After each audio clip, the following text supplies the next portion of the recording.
हम लोग धनबाद को लेकर बातचीत कर रहे हैं और धनबाद के जब डीसी साहब हमारे साथ मौजूद हों और जब कानून व्यवस्था को सुधारने वाले एसएसपी साहब मौजूद हों तो धनबाद के विकास में बहुत सारी चर्चाएं होंगी। सबसे पहले पूर्वांचल कॉन्क्लेव में आप दोनों का स्वागत सर। बहुत बहुत धन्यवाद। बहुत धन्यवाद डीसी साहब, पहला सवाल, क्योंकि हम लोग धनबाद में बैठे हैं और आज पूरे देश की नजरें धनबाद के ऊपर रहती है विकास को लेकर और तमाम चीजों को लेकर। मौजूदा समय में केंदुआडीह सबसे ज्यादा चर्चा में, हम लोग लगातार नजर बनाए हुए हैं। आप लोगों ने समीक्षा बैठक की, तमाम जो लोग आए, क्या निकल कर सामने आया वहाँ? देखिए, ये केंदुआडीह ही नहीं, मतलब केंदुआडीह तो मुझे लगता है टिप ऑफ द आइसबर्ग है। पूरे धनबाद में 81 हाई रिस्क साइट हैं और सब में ऐसी घटनाएं अमूमन होती ही रहती है, किंतु इस बार ये जो घटना हुई ये थोड़ा सीवियर था और बहुत दुख की बात है कि कुछ मौतें भी हुई। और ये सच में जमीन के अंदर जो आग लगा है वो बहुत ही सीवियर है और एक्सट्रीमली नेसेसरी है कि उसको कितनी जल्द से जल्द हम लोग उसको ठीक कर सकें। लेकिन जो वहाँ स्थानीय हैं, वहाँ के रैयत हैं, गैर रैयत हैं, उनकी भी जो डिमांड है वो मेरे हिसाब से बहुत ही वाजिब है कि उनको या तो उचित मुआवजा जो सालों से उनका लंबित है वो दिया जाए और बसाया भी जाए तो ऐसी जगह बसाया जाए जो उनके परिवार के हिसाब से, उनके रोजगार के हिसाब से बहुत ही मुकम्मल। तो ये एक दिन की बात नहीं है, सालों से चल रहा है और आगे भी शायद चलता रहेगा। किंतु हम लोग अगर उनके स्थानीय लोगों के हक को अगर हम लोग दिला पाएं, वो मूल अचीवमेंट होगा। बाकी चीजें जो है वो चलती रहेंगी, वो कभी खत्म नहीं हो रहा है। बट मुझे लगता है कि उनके हक की बात हम लोग करें, वो हम लोग अभी कर भी रहे हैं। हम लोग कोशिश कर रहे हैं कि उनको पहले उनका जो हक है वो उनको दिलाएं और उसके बाद उनकी इच्छा अनुसार अगर उनको है कि नहीं हमें जो जगह दिया जा रहा है वो यहाँ से बेहतर वहां पर जिंदगी होगी तो वो जाना चाहेंगे तो हम लोग जरूर उनको शिफ्ट भी करेंगे। एसएसपी साहब से हम बात करेंगे प्रभात जी से। प्रभात जी, सबसे पहला सवाल, आप जब से आए हैं प्रिंस खान का नाम जो है काफी चर्चा में पहले से भी था, लेकिन आपने उनके गुर्गों को काफी कंट्रोल किया, कैसे किया? आपकी टीम ने क्या काम किया? बहुत बहुत धन्यवाद।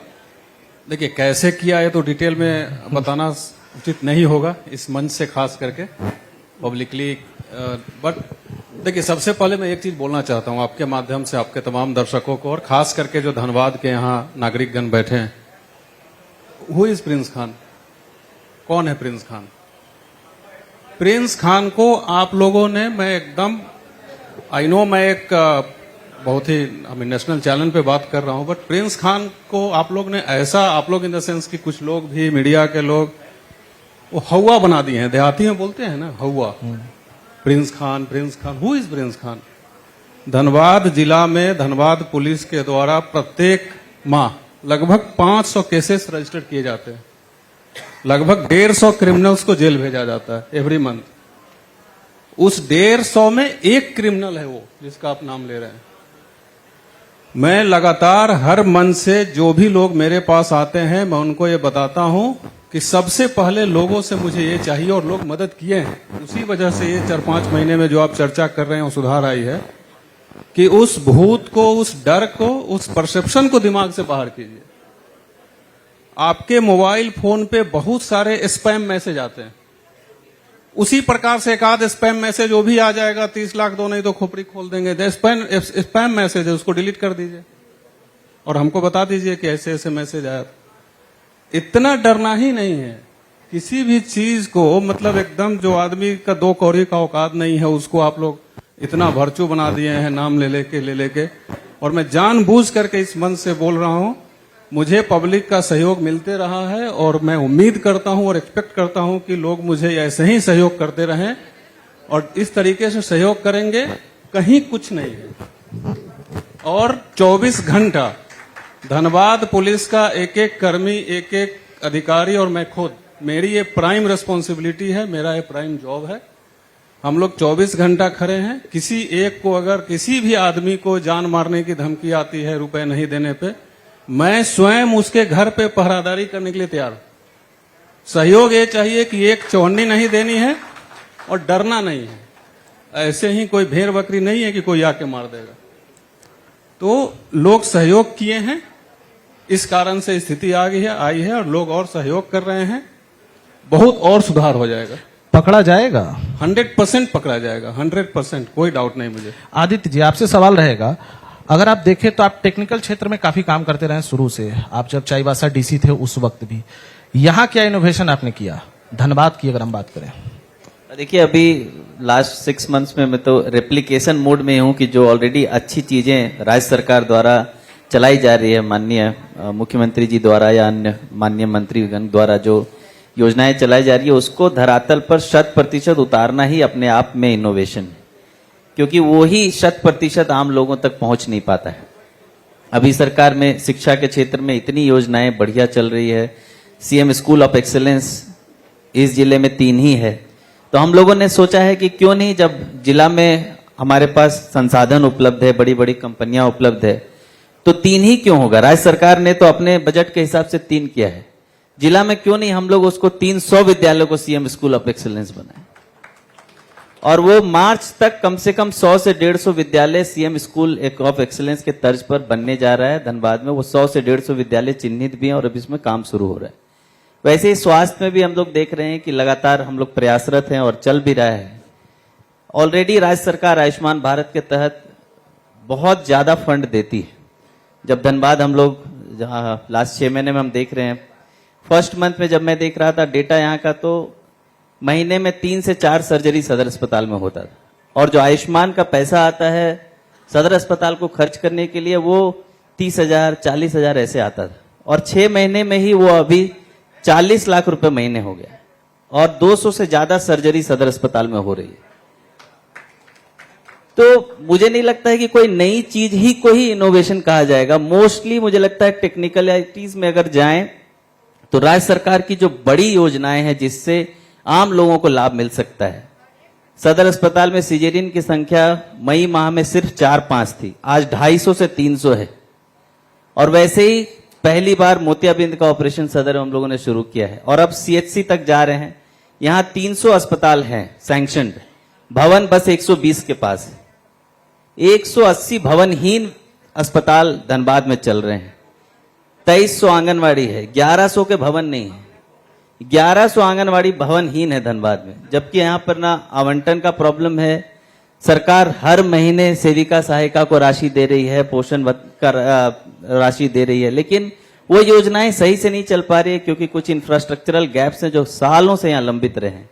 वो हम लोग प्रयासरत हैं। लास्ट 6 महीने में 250 से ज्यादा आंगनवाड़ी हम लोग हैंडओवर कराए हैं, और हम लोग यही टारगेट रखें जो भी सरकारी योजना है उसको 100% लागू करने के लिए जो बन पड़ेगा वो एडमिनिस्ट्रेशन की तरफ से हम लोग करेंगे। और बाई मार्च हम लोग 2300 आंगनवाड़ी में से 2000 को भवन देने जा रहे हैं, 150 स्कूल को सीएम स्कूल ऑफ एक्सीलेंस बनाने जा रहे हैं। अस्पतालों का सुदृढ़ीकरण में अभी 200 नए अस्पतालों के भवन बन रहे हैं, टेंडर में चला गया है। तो ये सब चीजें हैं जो महत्वपूर्ण है, जो कर रहे हैं। बेलगड़िया टाउनशिप में भी काफी इंप्रूवमेंट का प्रयास किया जा रहा है, जो सालों से लंबित था, और अभी एक बहुत ही पॉजिटिव वाइब वहां से आ रहा है। वो ऐसी जगह है, मैं जब पहली बार बेलगड़िया गया था 6 महीने पहले, तो हमारे ही पदाधिकारी कर्मी कह रहे थे सर सुबह 7 बजे चलिएगा, वहां का लोग छोड़ता नहीं है। बोले यार ऐसा क्या बुरा कर दिया हमने कि हम पदाधिकारी हो के अपने ही क्षेत्र में नहीं जा सकते। और आज हम लोग ऑनरेबल सेक्रेटरी, ऑनरेबल मिनिस्टर्स को वहां ले जाते हैं और वहां के लोग काफी पॉजिटिव हैं। तो ऐसा कोई आदमी का प्रॉब्लम नहीं है, योजनाओं का धरातल पे नहीं उतरना शायद उसका प्रॉब्लम है। उस पर हम लोग प्रयासरत हैं और उसका आउटकम और 2-4 महीने में और अच्छा दिखेगा। अच्छा, डीसी साहब, एक महत्वपूर्ण चीज है, जब धनबाद के लोग या बाहर जो भी लोग रहते हैं, धनबाद के ऊपर फोकस रहता है यहाँ पे, खासतौर से भूधसान को लेकर, या फिर जो झरिया वाला इलाका है, और लोग जानना चाहते हैं कि हर साल दर्जनों लोग भूधसान के चक्कर में अपना परिवार खो जाते हैं, सोते रहते हैं, पता चलता है वो नीचे चले गए, ऊपर से पूरा बराबर। उसके लिए जिला प्रशासन की तरफ से कोई ठोस पहल या कुछ वैसी व्यवस्था जो उनका इस परमानेंट प्रॉब्लम का समाधान निकाला जाए? देखिए, पहले से ही झरिया मास्टर प्लान में ऑलरेडी 2-3 टाउनशिप बने हैं, कर्माटांड है, बेलगड़िया है, किंतु जिस स्केल का शिफ्टिंग होना था वो शिफ्टिंग नहीं हो पाया। और मुझे उसका मूल कारण लगता है कि जो डेस्टिनेशन है जहां हम लोगों को भेज रहे हैं वो उतना अट्रैक्टिव नहीं है। वहां लोगों के पास जाने के बाद न रोजगार है, न रहने की व्यवस्था अच्छी है। छोटे छोटे कमरे हैं, एक एक फ्लैट 40 स्क्वायर मीटर का है, 400 स्क्वायर फीट में बड़ा परिवार रह नहीं सकता है। मुआवजा भी जो तय किया गया था पहले जेएमपी 1.0 में, वो भी काफी न्यूनतम स्तर का था, 10,000 20,000 ऐसे थे। अभी 2.0 में काफी बढ़िया बदलाव किए गए हैं भारत सरकार के द्वारा और राज्य सरकार के द्वारा। तो अब जो हम लोग शिफ्टिंग अगर करेंगे, गिवन की उनकी इच्छा होगी, तो अब जो शिफ्टिंग होगी उसमें बहुत ही बेहतर प्रावधान है। और हम लोग, मैं और एसएसपी साहब अभी लगातार मुझे लगता है महीने में 4-5 बार चले जा रहे हैं बेलगड़िया टाउनशिप, जो सालों में शायद कोई पदाधिकारी जाते थे। तो अभी जो वहां स्थिति बन रही है, हम लोग को लगता है आने वाले 6 महीने में बेलगड़िया टाउनशिप धनबाद के सभी टाउनशिप प्राइवेट सरकारी मिलाकर उन सब से बेहतर टाउनशिप बनकर उभरेगा। इसी की हम लोग परिकल्पना कर रहे हैं। प्रभात जी, विपक्ष की अगर हम बात करते हैं तो विपक्ष को हम देखते हैं लगातार जो है एक प्रहार यहाँ के पुलिस प्रशासन पर रहता है, उसे किस रूप में आप लेते हैं? नहीं, देखिए, आरोप तो लगते रहते हैं, आरोप प्रत्यारोप लगते रहता है, बट मैं फिर से एक चीज बताना चाहूंगा। मेरी जो पुलिस की प्राइम रेस्पॉन्सिबिलिटी है लॉ एंड ऑर्डर को मेंटेन रखना, क्राइम और क्रिमिनल्स को कंट्रोल में रखना, और ओवरऑल जो पब्लिक है, जो धनबाद की जितने जनता है, जो भी यहाँ लोग रहते हैं, उनकी सुरक्षा का पूरा दायित्व धनबाद पुलिस पे है। मैं उन तीनों चीजों पे, धनबाद पुलिस परिवार के कैप्टन होने के नाते, मैं इन 3 चीजों पे लगातार फोकस करते रहता हूं। बाकी कौन कहां क्या बोल रहा है उस पर ध्यान देने के लिए एक्चुअली में समय ही नहीं है। अच्छा, आप लोग डायरेक्ट जो है अपना नंबर भी पब्लिक को दे दिए हैं। मुझे जो जानकारी मिली कि यहाँ पर खासकर चाहे आदित्य जी हो, प्रभात जी हो, दोनों के नंबर लोगों के पास हैं और लोग आ रहे हैं, तो आप दोनों तुरंत मिल रहे हैं, कैसे हैंडल कर रहे हैं उसको? दोनों ये जवाब देंगे। मैं इसमें एक चीज आपको एक आंकड़ा देता हूँ। मेरे ऑफिस में, एनएमसीओ डीसी साहब के ऑफिस में भी, क्योंकि हम लोग कंटिन्यूअसली एवरीडे मिलते रहते हैं, जो भी लोग आते हैं उनका रिकॉर्ड संधारित रहता है। हमारे ऑफिस में भी अगर आप जाएंगे और सीधे रैंडम नंबर देंगे कि आपके ऑफिस में 6 जून को कितने लोग आए, कौन कौन आए, वो भी आंकड़ा अभी आपको मैं विदिन 2 मिनट्स दे दूंगा, बिकॉज जो सब कंप्यूटराइज्ड है। हम लोग, मैं ऑफिस में 10:30 से 11 बजे इन करता हूं, और अगर कोई फील्ड विजिट नहीं हो तो सीधे शाम को 6:30 से 7 बजे घर जाता हूं। In fact we have our lunch in office only. हम लोग लंच भी ऑफिस में ही करते हैं, दोनों साथ में। और पर डे मेरे ऑफिस में विजिटर की संख्या है, मिनिमम है 150। तो और एक दिन की नहीं है, मैं पिछले 6 महीने का एवरेज बता रहा हूं। तो एक चीज तो ये जरूर ये आंकड़ा बताता है कि लोगों का विश्वास हम लोगों पे है, तभी तो आ रहे हैं। और जो ऑफिस में आ गया उससे मिल के, और यथासंभव, बहुत काम ऐसा होता है जो देन एंड देयर हो नहीं सकता है, बहुत काम ऐसा है जो पुलिस के स्तर से नहीं हो सकता है, बट जो पॉसिबल है उसका समाधान करके हम लोग भेजते हैं। और एक चीज जरूर इंश्योर करते हैं कि जो हमारे पास आ गया, और हो सकता है हमारे लायक काम नहीं भी हो, बट वो हमारे चेंबर से दुखी होकर नहीं जाएगा, बिकॉज वो बहुत आशा लेके 20 किलोमीटर 25-30 किलोमीटर से हमारे पास आया है। तो ये नहीं भावना लेके कोई लौटे कि बेकार ही आ गए, दिन भी बर्बाद हो गया, पैसा भी बर्बाद हुआ। प्रभात जी का 150, आपका 150 के पार है या नीचे आप हैं? प्लस ही होगा, प्लस है। लगभग उतना ही रहता है, बट उसमें मैं बस यही कहूंगा कि लोग इसको जैसे भी देखते हो कि बहुत बड़ा कुछ काम कर रहे हैं और इतना लोगों से मिल रहे हैं, मेरे हिसाब से जो सरकार की मंशा है, आज सरकार आपके द्वार में देखने को मिल रहा है। आइडियली तो मुझे उन 150 घरों में रोज जाना चाहिए था, मैं नहीं जा रहा हूं, वो आ रहे हैं, तो ये हमारे लिए सहूलियत है, उनके लिए तकलीफ है। तो मुझे बहुत अच्छा लगता है, और इसीलिए मैं 6 दिन बैठता हूं और 6 दिन मिलता हूं। ऐसा कोई ट्यूसडे और फ्राइडे नहीं है, ये सभी जानते हैं।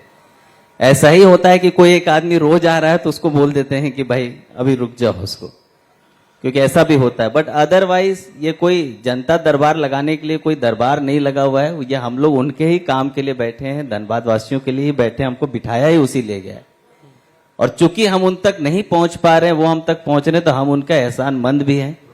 और काम की जहां तक बात है, तो ये जो भरोसा की बात जैसे एसएसपी साहब कह रहे हैं, तो हमने अपने, जब भी दिन भर रहता है तो हम 4-5 स्टाफ प्यून रखे हुए हैं, और जो आवेदन लगता है कि ये तत्काल हो सकता है, आधार में सुधार है, डीएसओ ऑफिस में नाम बदलवाना है, 5 मेंबर है, सप्लाई में 1 आदमी का नाम जोड़ना है, तो उसको हम साइड करते जाते हैं कि ये तो तत्काल हो सकता है। उसके बाद उसको टैग कर देते हैं कि तुम अमित के साथ चले जाओ, तुम सुमित के साथ चले जाओ, और साथ ले जाके ऑफिस में उसी दिन उसका काम करा के वापस लौटता है। और इसी से शायद लोगों का, जैसे कि बोल रहे हैं कि कुछ ऐसे भी प्रॉब्लम्स हैं जो तुरंत सॉल्व नहीं हो सकते, तो वो तो ठीक है, सिस्टम से जा रहा है। पर जो तुरंत हो सकता है हम लोग कोशिश करते हैं कि उस दिन ही जाके सॉल्व हो जाए। और ये समझिए वो 5 आदमी का काम हो रहा है, वो 5 आदमी का काम नहीं हो रहा है, उससे सभी ऑफिसर्स में मैसेज है कि हमारे पास डायरेक्ट आए तो कर देना, क्योंकि ऊपर चला जाएगा तो फिर तो ऐसे ही करना ही पड़ेगा। तो सारे ऑफिसेस में वो मैसेज है और उसके वजह से कई लोगों को डीसी दरबार में या एसएसपी ऑफिस में तभी लोग आ रहे हैं जब उनका ब्लॉक में, अंचल में, सप्लाई ऑफिस में या अन्य ऑफिसेस में उसका काम नहीं हो रहा, तो आखिरी पड़ाव है उस आदमी के लिए मेरे पास आने का। और अगर मेरे पास आने के बाद अगर उसका काम हो जाता है तो सभी ऑफिसर्स में भी ये मैसेज रहता है कि कर ही देना है अगर करने लायक है। सबसे ज्यादा शिकायत अगर कहें तो किस चीज की आती है?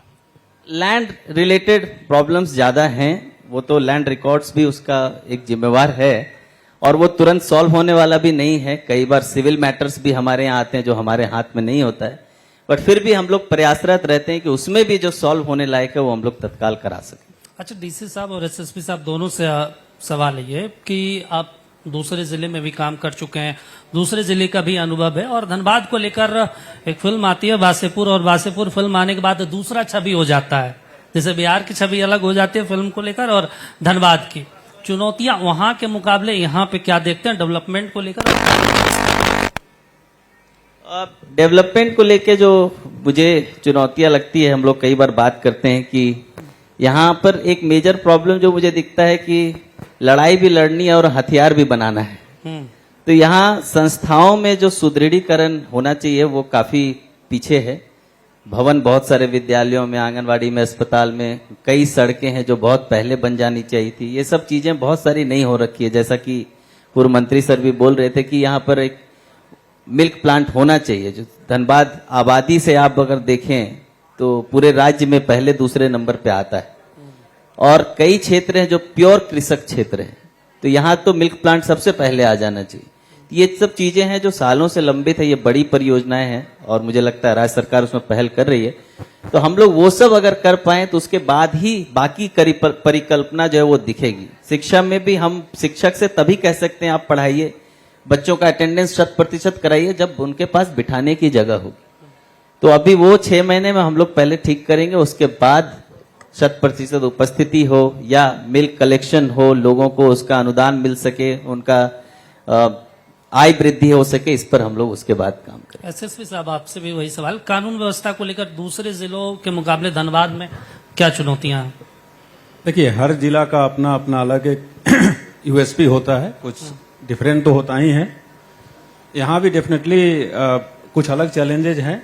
ज्यादा प्रेशर होता है? नहीं, प्रेशर बिल्कुल भी नहीं है।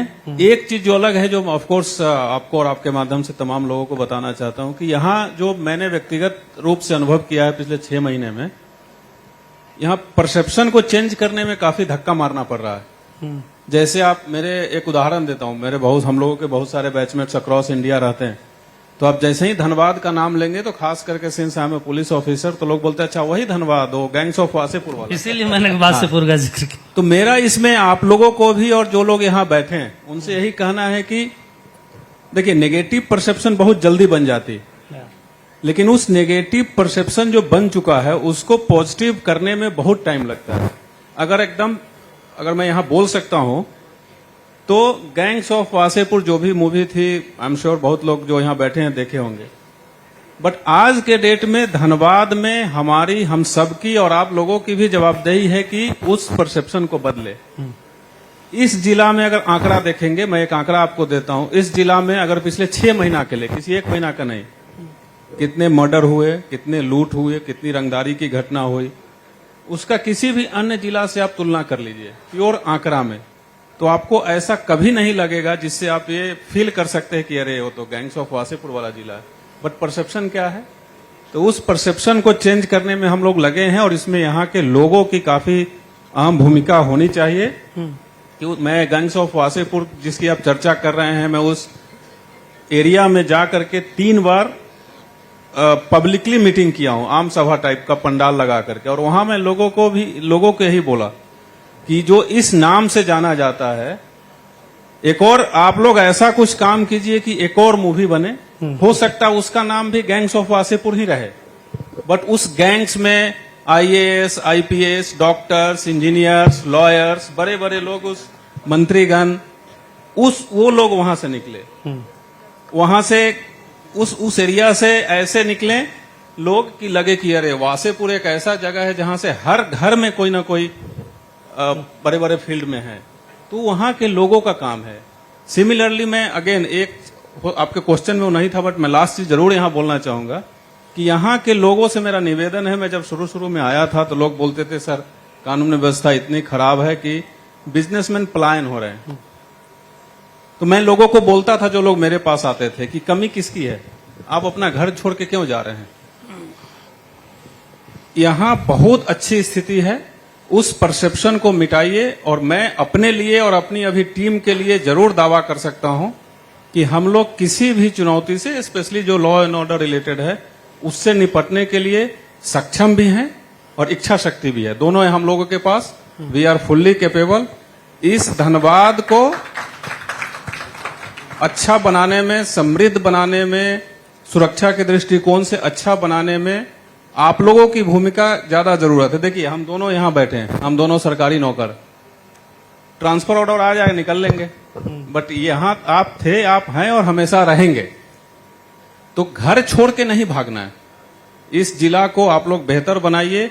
और जैसा अभी आप बता ही रहे थे कि हम दोनों का पर्सनल नंबर भी पब्लिकली अवेलेबल, और सिर्फ अवेलेबल ही नहीं है, रात को 2 बजे भी अगर कोई कॉल आता है तो ये कोई ब्रेक करने की बात नहीं है। मैं ऐसा कुछ बहुत बड़ी चीजें नहीं बोल रहा हूं। It is expected out of us.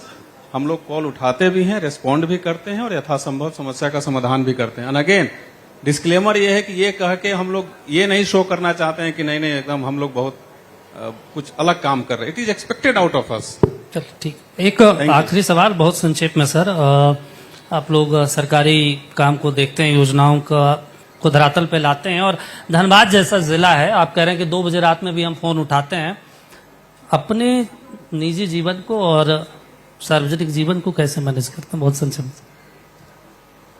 वो कई बार ऐसा लगता है कि बहुत ज्यादा परेशानी हो रही है, घर पे समय नहीं दे रहे हैं, बट फिर मन को इसे ही समझाते हैं कि हमने ये जीवन चुना है। और ये बहुत खुशी होती है कि हम लोगों को ईश्वर ने, इस सरकार ने मौका दिया है कि हम लोग कुछ लोगों के लिए कर पाएं।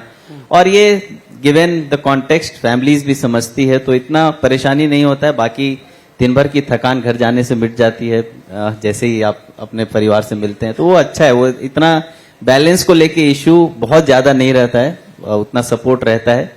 और सबसे बड़ी बात है कि जिस तरह का काम हम लोगों का है वो करने में बहुत खुशी मिलती है, और इसके लिए हम लोग हमेशा धन्यवाद देते हैं मन से, ईश्वर को भी, सरकार को भी और इस तंत्र को भी, जिसने हम लोगों को एम्पावर किया और ऐसी जगह पर बैठाया जहां यहाँ के लोगों के लिए जो भी छोटा मोटा हम लोग कर पाए वो बहुत सौभाग्य की बात है। और उसको हम लोग हमेशा पॉजिटिवली लेते हैं कि दिस इज, मतलब हम लोगों के लिए सच में सौभाग्य कि हम ऐसा कुछ कर पा रहे हैं।